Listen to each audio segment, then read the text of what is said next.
Levutei 92, čia jai tik 20 keleri, fotografuota prieš 70 metų. Buvusi felčerė akušerė seniai tapusi našle. Viena gyvenanti senolė, pamačiusi mus prie vartų, bandė džiaugtis. Neblogai laikausis, kad tokis gražus jaunimas pravėrė vartus, tai aš nežinau, kitaip negali ir jaustis. Ilgiau pabendravus, Levutė ėmė atvirauti. Aš iš jėgos, aš tvarkausis, darau, bet paskui būna, kad nukrintu. Jie vengia pasakoti apie savo bėdas. Dažnas maltiečių visoje Lietuvoje globojamas ir maitinamas senelis nebeišeina lauk. Sveikata jau neleidžia. Šaltuoju metų laiku, kai reikės mokėti už būsto šildymą, maistui beveik nebeliks. Kartais va šitaip, tik ką pavalgiau, kavos pasidariau batoniuką ir pavalgiau. Ir dar laukiu, sakau, Dieve, kodėl šiandien sriubos neatnešė.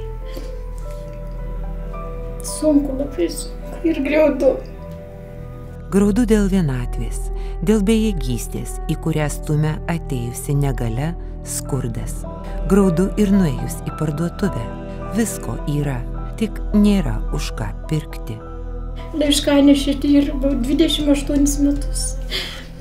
Būdavo ir išeit galėdavo ir pati nusipirkti parduotuvę už tos pačius pinigėlius, neini į parduotuvę.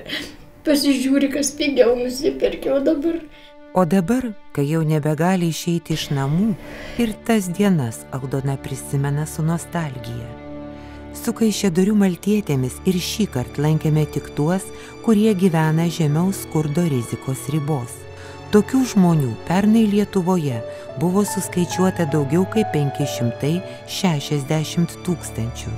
Ta riba šiuo metu Lietuvoje 749 litai per mėnesį vienam žmogui. Daugelis mūsų aplankytų senelių negauna nė 600. Brangieji žmonės,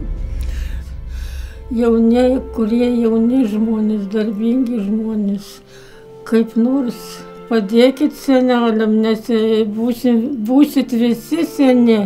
Ateis laikas, kad ir jums bus senatvė tokia sunki. Reikės ir jums padėti. Buvusi didelės įmonės finansininkė, įtakinga ir visiems reikalinga. Pasakiusi tuos žodžius, Elena pasijuto nejaukiai. Žinot, kaip šiandien, jeigu ką neteko, sakiau, atleiskit, mano, nežinau.